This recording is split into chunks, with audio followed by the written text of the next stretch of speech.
નમસ્કાર મિત્રો, શરૂઆત કરતાં પહેલાં ફરી એકવાર યાદ કરાવી દઉં. આજની વાર્તા સંપૂર્ણપણે કાલ્પનિક છે.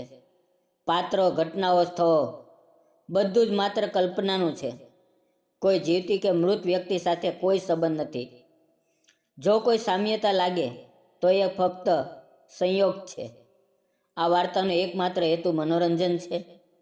અમે કોઈ પ્રકારનું અનૈતિક વર્તન પ્રોત્સાહિત કરતા નથી. ચાલો હવે વાર્તા શરૂ કરીએ. નમસ્કાર મિત્રો, મારું નામ પારુલ છે.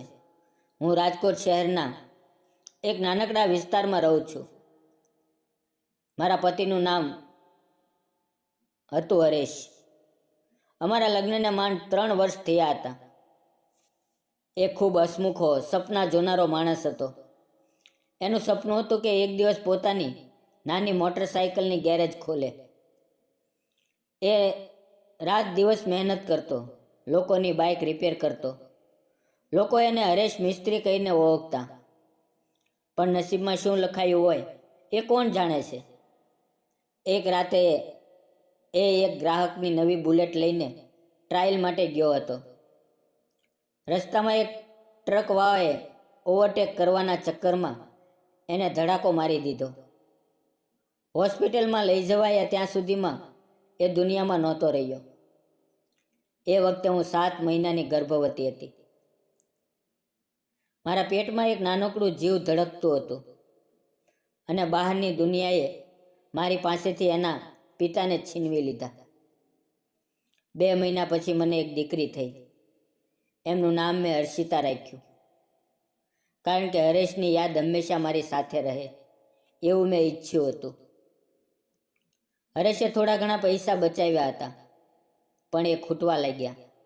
ઘરનું ભાડું, દીકરીની દવાઓ, મારી માંદગી બધું એક સાથે આવી પડ્યું. હું રાતે રડતી, દિવસે હસવાનો ઢોંગ કરતી. મારી સાસુ એકલા હતા. એમની તબિયત પણ નબળી. એક દિવસ એણે કહ્યું, બેટા, હું નથી રહેવાની, તું જીવતી રહેવાની છે. તારે હર્ષિતા માટે જીવવાનું છે. મેં નક્કી કર્યું કે મારે નાની મોટી નોકરી કરવી છે. મેં BCom કરેલું હતું. થોડું કોમ્પ્યુટરનું જ્ઞાન પણ હતું. મેં શહેરની ઘણી ઓફિસમાં અરજી કરી. ઘણા ઠેકાણે લેડી હોવાની ના પાડી. આખરે એક મોટી ટેક્સટાઇલ કંપનીમાં એકાઉન્ટની નાની પોસ્ટમાં હોય. મહિને 12,000 રૂપિયા. એટલે શું થાય?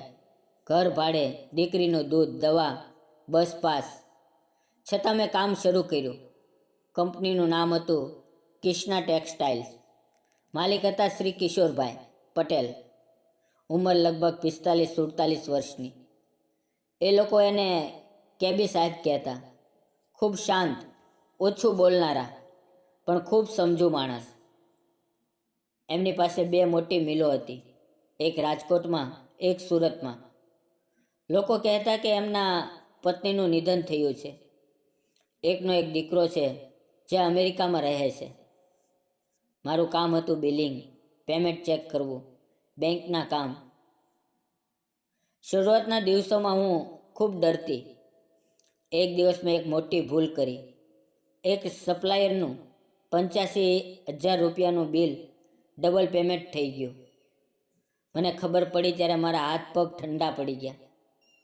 મેં રડતા રડતા કેબી સાહેબની ઓફિસમાં જઈને બધું કહી દીધું.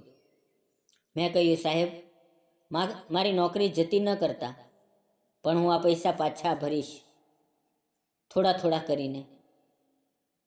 એમણે શાંતિથી મારી તરફ જોયું, એક ગ્લાસ પાણી મંગાવ્યું, મને પીવડાવ્યું અને કહ્યું, પારુલ, ભૂલ દરેક માણસ પાસેથી થાય છે.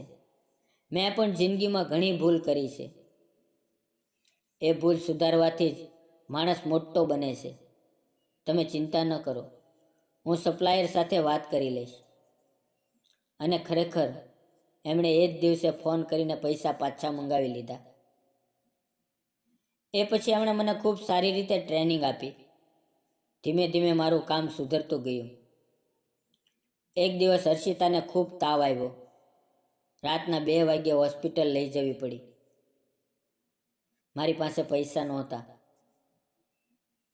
મેં ઓફિસની એક સહેલીને ફોન કર્યો. એણે કેબી સાહેબને જણાવ્યું, આખી રાત હું હોસ્પિટલમાં બેઠી હતી. સવારે 6 વાગ્યે જોઉં છું તો કેબી સાહેબ પોતે આવ્યા છે. એમની પાસે એક નાનકડી દીકરીનો ડ્રેસ અને રમકડું પણ હતું. એમણે હર્ષિતાને ગોદમાં લીધી, એના માથે હાથ ફેરવ્યો અને કહ્યું, ચિંતા ન કરો, બધું બરાબર થઈ જશે. એમણે બિલ ભર્યું, ડૉક્ટર સાથે વાત કરી અને મને ઘરે મૂકી ગયા.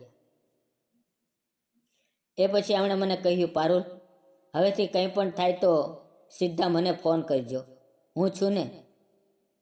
ધીમે ધીમે એમની સાથે વાતચીત વધવા લાગી. એમણે મને કહ્યું કે એમની પત્નીને કેન્સર હતું. 4 વર્ષની લડત પછી એ ચાલી ગઈ. એમનો દીકરો રુદ્ર અમેરિકામાં છે, લગ્ન કરીને સેટલ થઈ ગયો છે. ભાગ્યે જ વર્ષમાં એકવાર આવે છે. એમનું ઘર મોટું છે પણ એકલતા ખૂબ છે.